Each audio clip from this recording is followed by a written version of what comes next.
Hello everyone and welcome back to my channel. For anyone new here, my name is Hope and I've been making my own cosplays for over 11 years. And one of my favorite materials to work with is foam. I love working with foam to make armor and realistic looking props for my cosplays.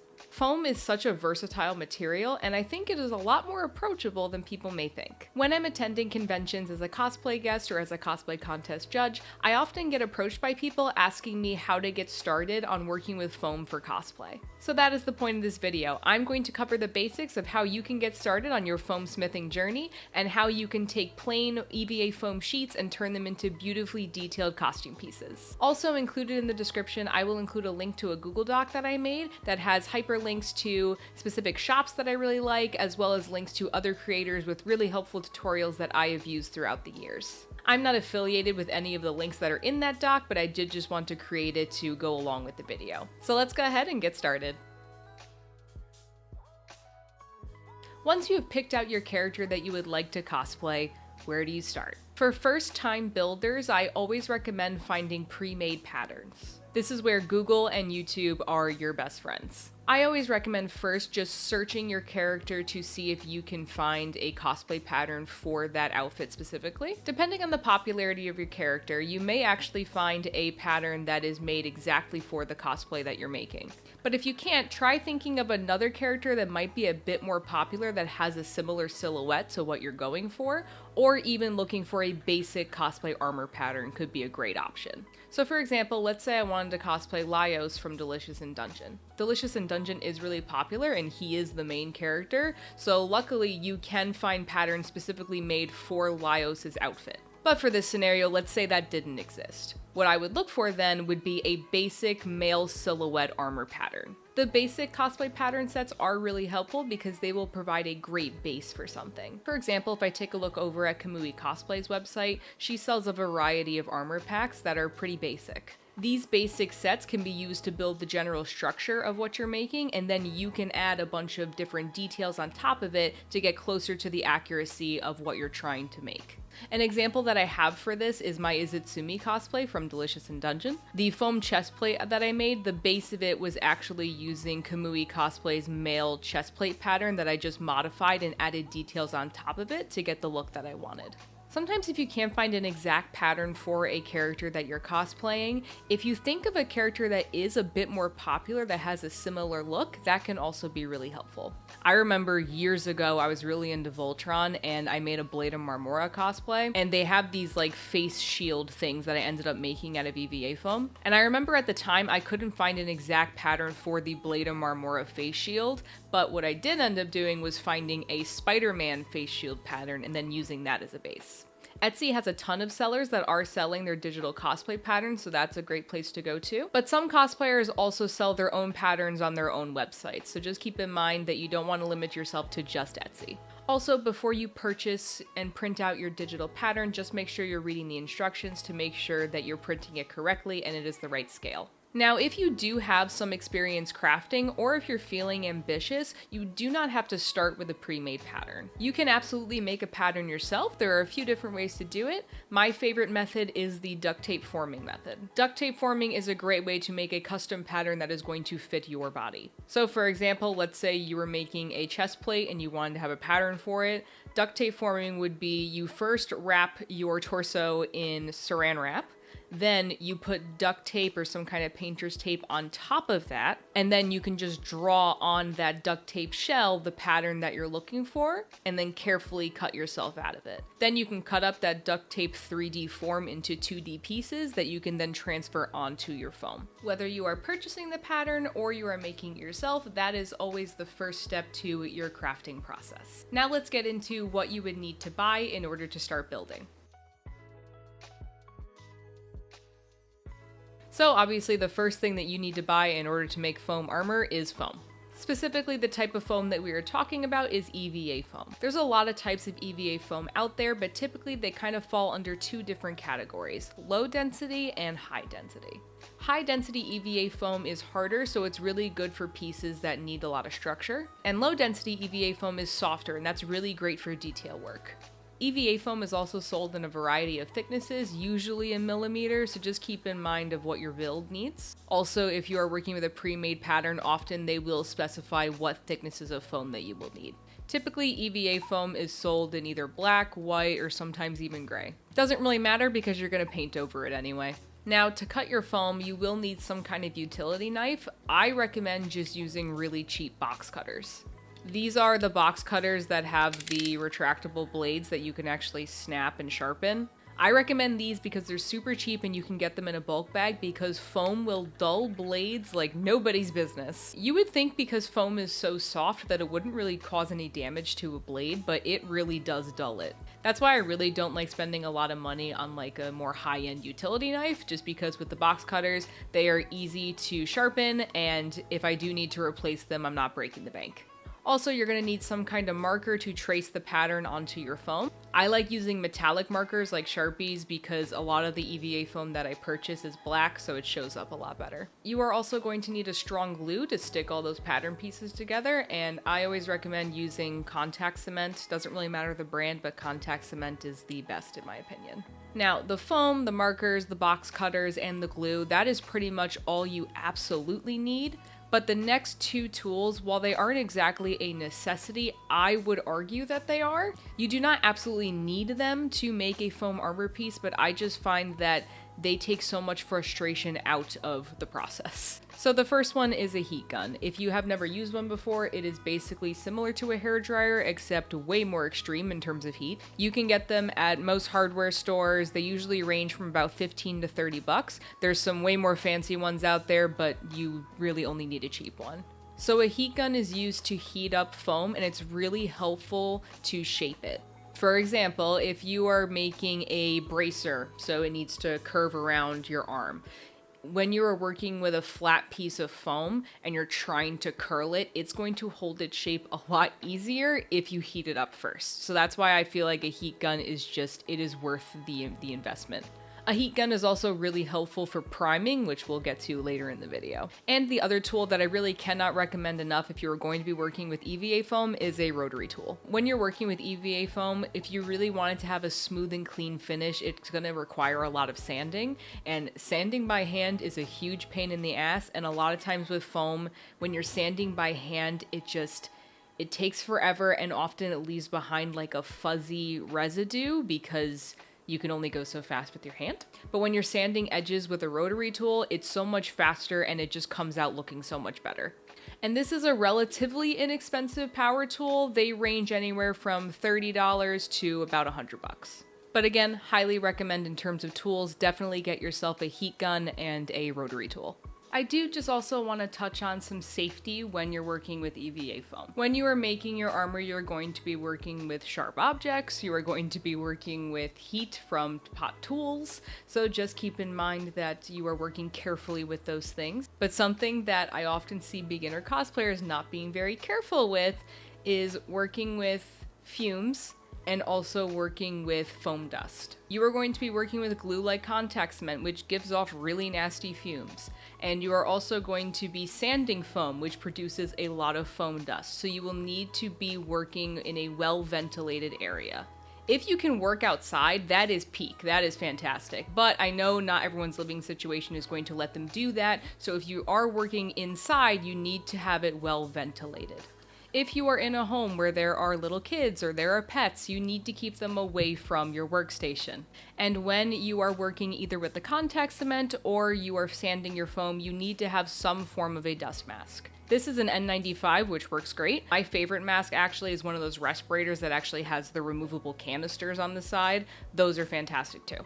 But you need to keep the foam dust and the chemicals out of your lungs, so wear a mask. Also, when you're sanding, I do recommend having some form of eye protection as well, because you don't want foam dust in your eyes either. Also, when you're going to be working with glue and then later priming your foam, it's a really good idea to wear gloves, and I recommend getting a box of the disposable ones. It's really important to keep yourself safe when you're working with this stuff, and I feel like a lot of the time people kind of just skip over that step, so for the love of God, just wear your dust mask, please. And now we're on to my favorite part, which is the building. Whether you are following a tutorial that goes along with your pre-made pattern, or if you're just winging it, the steps to put these pieces together are pretty much the same. After cutting out your pattern pieces, if you need to shape any of them, you can use that heat gun. So if they're flat, they need to be curved, or even the opposite, if they're curled and they need to lay flat, go ahead and turn on that heat gun, give it a couple passes over that foam, and then you can shape it with your hands and hold it in place until it goes back to room temperature. When you are gluing these pieces together, you're going to use contact cement on both of your contact points. If your contact cement came with a brush, you can go ahead and use that. You can also use a silicone brush, or sometimes I just take a small little piece of scrap foam and use it as a brush. So you're going to put a thin layer of your contact cement on any part of the foam that is going to be glued together. Once you put it on, you are not going to stick it yet. It does need some time to dry before you make contact. I usually wait between like 2 to 5 minutes, wait for the glue to dry. You'll know if it's done if you touch your finger to the spot that has the glue, and if it doesn't feel tacky, that means that you're ready to go.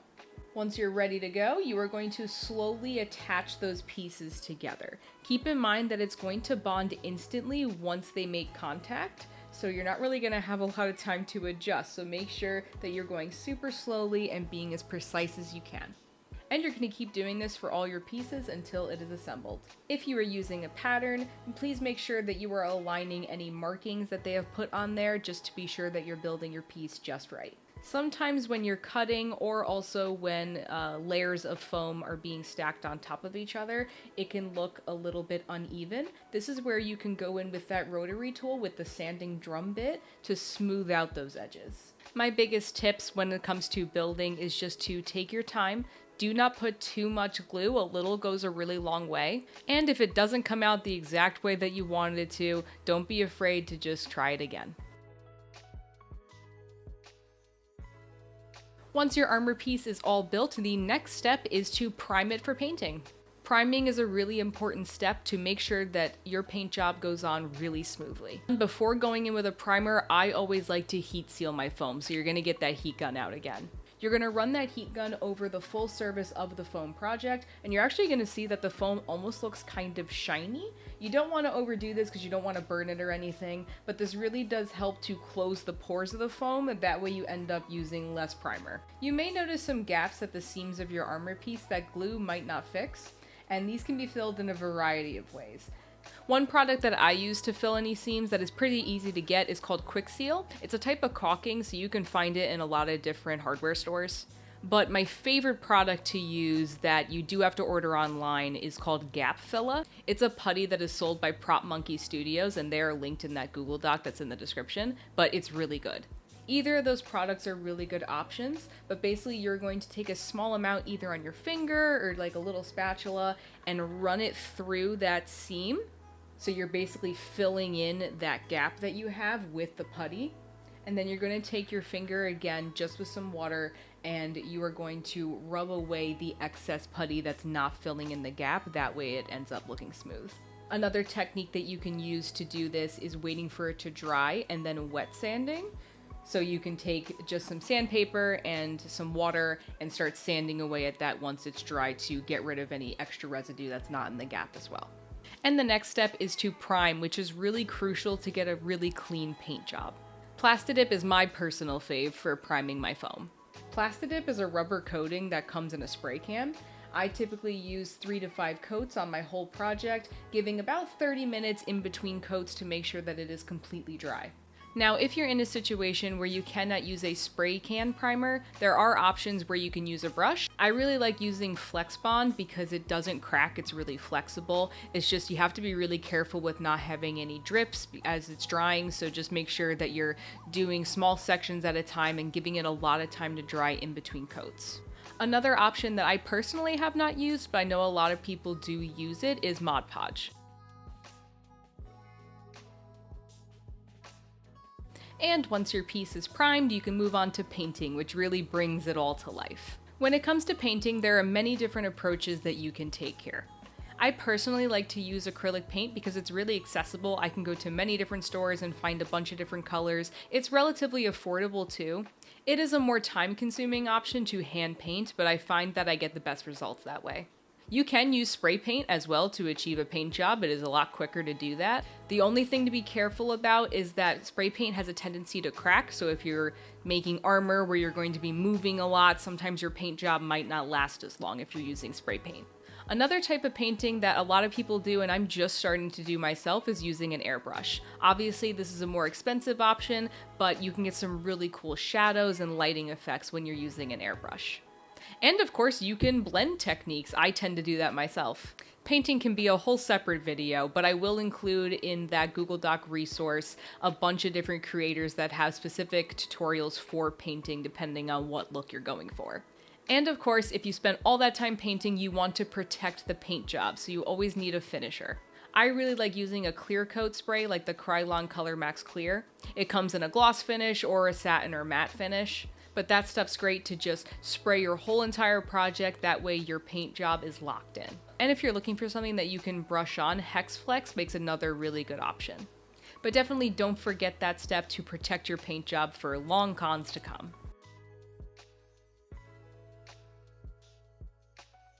I do also just want to touch on real quick about how to attach armor pieces to your body.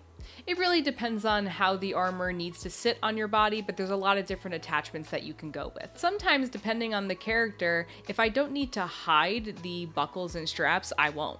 If a character's design has buckles and straps, you don't really need to worry about hiding them. But of course, not every design that we are working with is that convenient. So as far as less visible attachments go, I have used Velcro. I've also used elastic straps, magnets, and zippers to create closures for my armor pieces. When you are considering attachments, just try to keep in mind what would be the easiest for you to put on and take off. And that's pretty much the basics. There are many other techniques that you can mix in with these basic ones to bring your armor to life. I haven't even touched on foam clay sculpting, adding embellishments and texturizing your foam, adding electronics, working with thermoplastics, or even some more fun specialized tools. There is so much to explore when it comes to foam smithing. Please let me know if you'd like to see a more advanced video on some of those extra things that I just mentioned when it comes to foam. I really just like yapping about it, so I'll go for it if you guys want. I really hope that this video was helpful and shows you that it is really not as intimidating as you might have thought to work with foam. If you have any more questions about working with foam, go ahead and leave it in the comments. I am happy to help anybody on their foam smithing journey. Also, don't forget in the description that I have that Google Doc link that I made. That will include links to some shops that I really like getting cosplay supplies from, as well as different places to get tutorials and patterns. If you are interested in more cosplay and con-related content, you can go ahead and subscribe to this channel. You can also follow me over on Instagram where I post a lot more frequently and you can see my latest cosplay build. Thank you guys so much for watching. Bye!